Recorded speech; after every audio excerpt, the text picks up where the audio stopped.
Eliminate sacrifice from our vocabulary and way of thinking. Sacrifice is not, should not, and must not be our word of choice when we describe some act of service or commitment we make to or for another human being. Sacrifice used in that context expresses the language of a victim and does not convey the well-meaning choice we intentionally made to accomplish what we, by our own choice, set out to do. I have heard this term used countless times to express our experiences with marriage, church work, missionary endeavors, a mother's labor, adoption or foster care, oftentimes expressing sincere gratefulness for the experience. But each time I hear the word sacrifice used in this context, I cringe. Do we really know what we're saying? Yes, praise to the man includes the phrase, sacrifice brings forth the blessings of heaven. W. Phelps penned that beautiful song, but even though he intended the use of the word sacrifice as describing giving up something less important for something greater, in my opinion, it has permeated a culture of misuse and misinterpretation. God accepted Adam and Eve's offering of the firstlings of their flock in response to a prescribed ordinance, which represented Christ's eternal sacrifice and atonement for mankind, not as a metaphor for our daily choices, which is all too often the case. We seem to gravitate to the word sacrifice as a default similitude because we believe it represents a measure of what we're giving up in exchange for something else, like the natural man, or 2 years of our life to serve a mission. But that's not sacrifice. Those are simply choices. You can't measure sacrifice by giving up a choice you didn't make because you never owned it in the first place. If I'm not mistaken, Adam and Eve ate the lamb that they sacrificed. Nothing was wasted. It was an ordinance they obeyed. We need to evolve past Phelps's perspective that we sacrifice anything for the blessings of heaven. Though seemingly insignificant to some, overuse of the word sacrifice reflects a spirit of servitude and elicits feelings of vainglory, especially when it's spoken from our lips.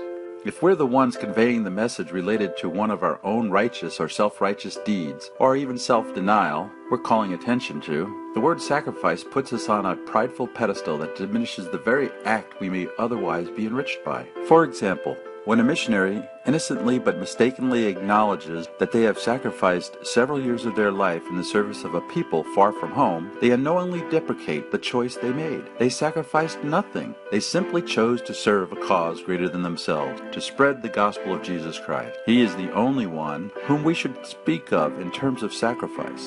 Price we could never repay, but to keep his commandments, especially in the context of serving a mission. When a person thinks of raising their children, adopting another into their family, walking with someone on their road to addiction recovery, paying tithing, going to the temple on a sunny Saturday morning, or any other act of ours as a sacrifice, selfless or otherwise, think for one moment what predispositional effect that has on both the giver and the recipient of that service.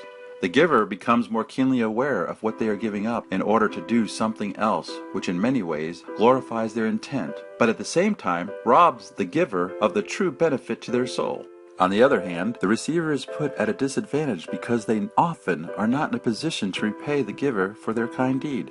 In fact, how can a child repay a parent for bringing them into the world or saving them from becoming an orphan statistic? While they can honor their parents for making good choices, and by making good choices themselves, they can never repay a sacrifice.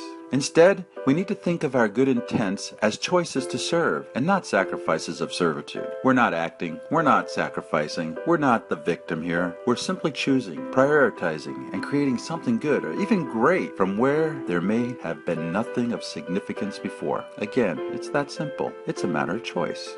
Isn't it magnificent that we are choosing to do these wonderful things, to raise 1 or a dozen children, to adopt or provide foster care, to go on a mission, to pay our tithing, to feed the homeless, all for a greater cause than self? Of course, we will often find ourselves prioritizing the use of our time and resources to make these choices, and that's a choice in and of itself. Make no excuses.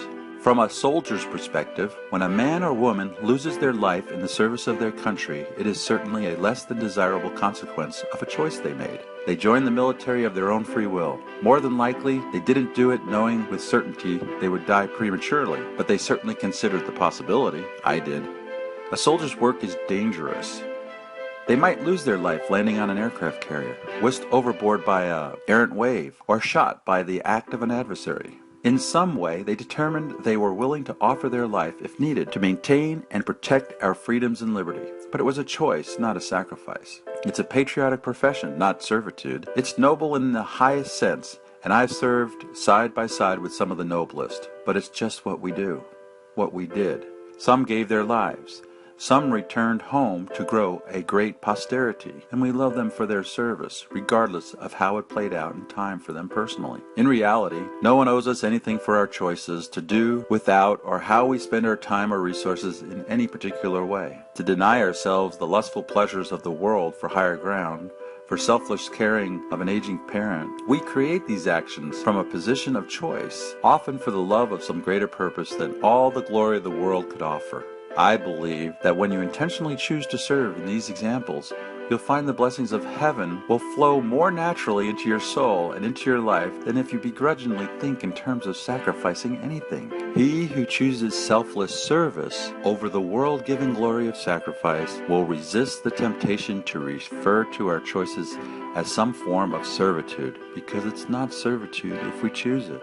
The blessings of heaven are predicated on the practice of correct principles, choice being chief among them. It's my sincere suggestion that we lose the weights associated with the word sacrifice. Instead, substitute it with service and choice. Let us be known as a people who live every day, choosing to serve others, choosing to serve God, choosing to pursue a worthy cause or higher purpose than self, choosing to live the gospel and gracefully take responsibility for our choices, and not be a people who acknowledge that they sacrificed anything. This is the higher road. I think of the saints who ground up their fine china for the windows and paint in the Kirtland Temple, and thank them for their faithful commitment to build the kingdom of God despite their meager circumstances. Imagine if history simply said they chose to do so for their love of God. I suspect heaven would have served their food to them on plates of gold, though they be wood, after making a decision like that.